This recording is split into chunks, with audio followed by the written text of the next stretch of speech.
Can I ask as well, what was the first song or riff you remember learning on guitar? Just for the beginners watching who are like... Proper song, not just like Old MacDonald or something Yeah. like that. I think I tried to tackle Blackbird. Wow, okay, Yeah. I mean, it took a while. I didn't But just you just do it. one yeah. note at a time, and it's one of my exactly. go-to songs. Absolutely. That's a hell of a good first one to tap, but still quite melodic as well. Absolutely, yeah. How about yourself? I want to say the first I remember of like a full song learning all the way through was Circles by Incubus. Oh, wow. And the guitar at 2000 Trees. I'm here with La Dispute on the bill. How are you guys? Good. How are you doing? I'm really well, thank you. It's so hot today. How are you guys surviving? It's hot. It was worse in Detroit where I left, but still it's about the same. Yeah. Tell us about it. You guys doing a lot of touring at the moment. What have been some highlights? We haven't been too much since recording the record, so this is Right. this is the first thing we've done. That's amazing. So tell us about the new record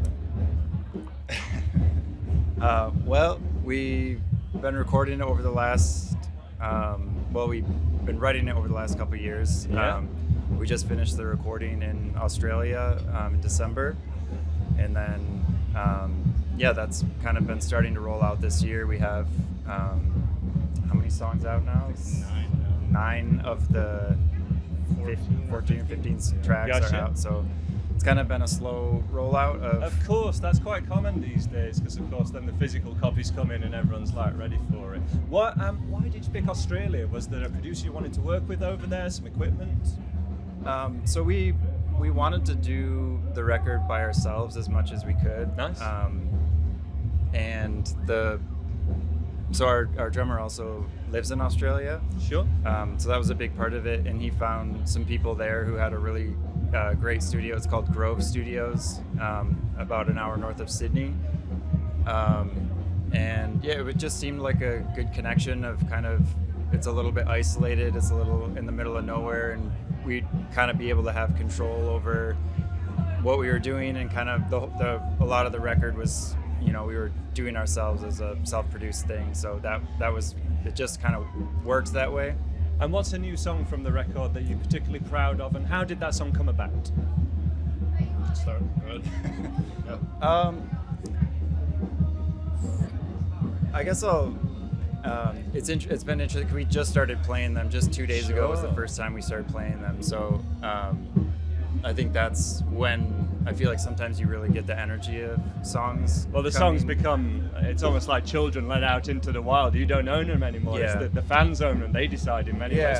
But which one are you proud of? Any lyrics or musical parts that you like? I think both. I think when we played I Shaved My Head a couple of days ago, just like the feeling of it felt really good. And then yesterday at the Forest stage, we played Environmental Catastrophe Film, which is a 9-minute song, and just is it's kind of an epic, and I think encapsulates a lot of what we do as a band. And what do you think? Forest stage is quite magical as well. It's quite unique to this festival. It was awesome. It was very refreshing to play that in that type of environment at a festival. It was awesome, and it was somewhat shaded. Yeah, of course, important which is great. today. I should have worn shorts. That's super cool.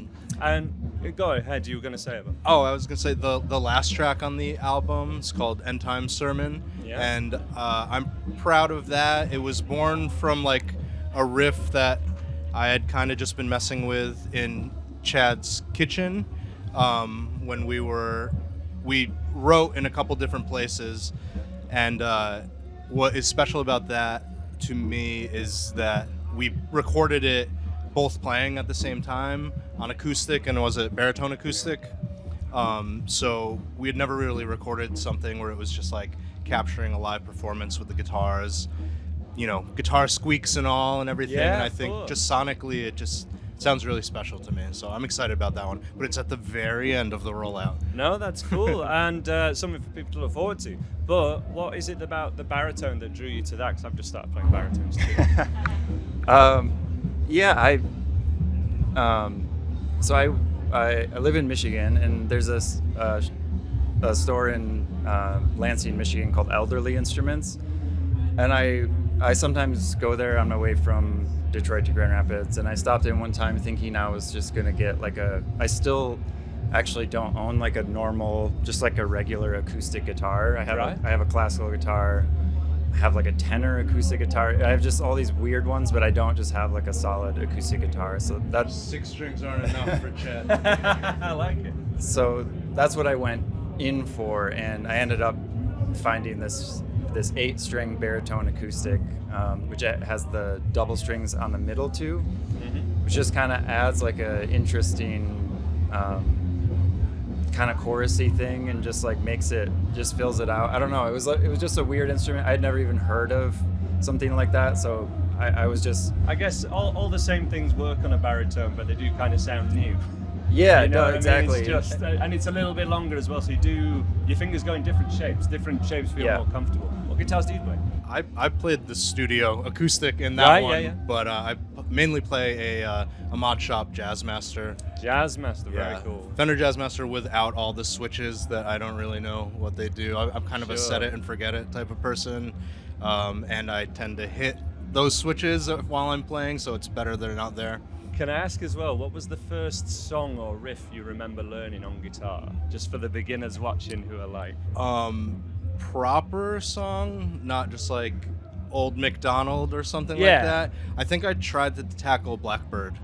wow, okay, Yeah. I mean, it took a while. I didn't But just you just do it. one yeah. note at a time, and Yeah, it's one of my go-to songs. Absolutely. that's a hell of a good first one to tap, but still quite melodic as well. Absolutely, yeah. How about yourself? I want to say the first I remember of like a full song learning all the way through was "Circles" by Incubus. Oh wow, the drop D song, and just that's a long way from "Smoke on the Water." Yeah, I mean, yeah. But there's little bits I'm sure that you picked up before then.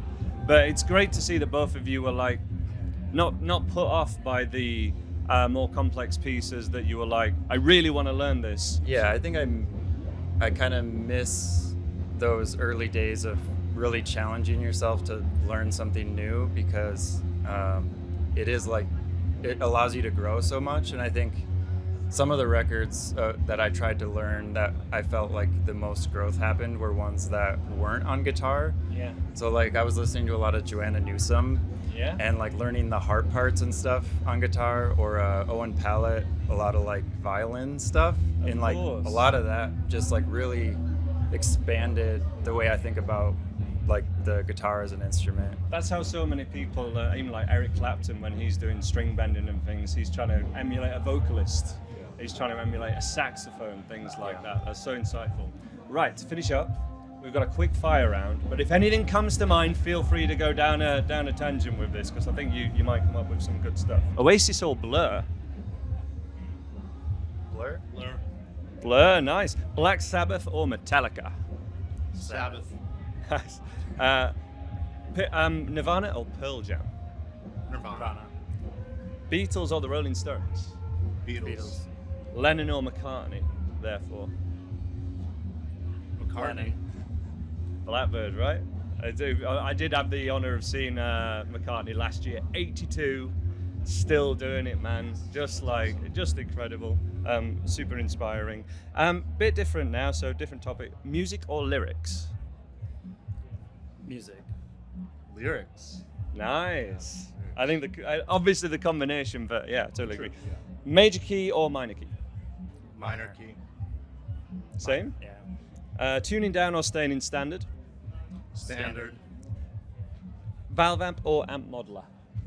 Valve amp. Gibson or Fender? Fender. High gain or clean tone? Clean tone. I'm still going to ask it. Distortion or pedals. fuzz? Fuzz. Distortion. This is my question of the weekend. Big chorus or big riff? Riff. Riff, nice. Analog or digital recording? Analog. Studio or live performance? Both good. Depends what act, what band, what group. For you guys, what comes instinct? Instinct. Live. Album or single? Album. Humbuckers or single coils? Single coils. humbuggers. Vintage gear or modern gear? Honestly, modern gear. I'll go vintage. Headline slot or secret set? Headline slot. Secret. I don't know. Headline slot, then secret set. Final question: music theory or feel? Feel. Why? Because I don't know music theory. So we have a lot of people watching who probably might even stop themselves from writing or joining a band or being more creative on the instrument because they think they need to know whatever they deem music theory to be. Yeah. And it's funny to hear people. There must be a lot of music theory you kind of do know. Rhythms, you know, whether it's how a certain what we put a fancy name on, like where certain frets are, and you put a feeling on that. But it's funny how many people say feel. La Dispute, thank you so much for talking to me. It's been really fab. Thank you so much. Yeah. Check them out, guys. La Dispute. Thank you.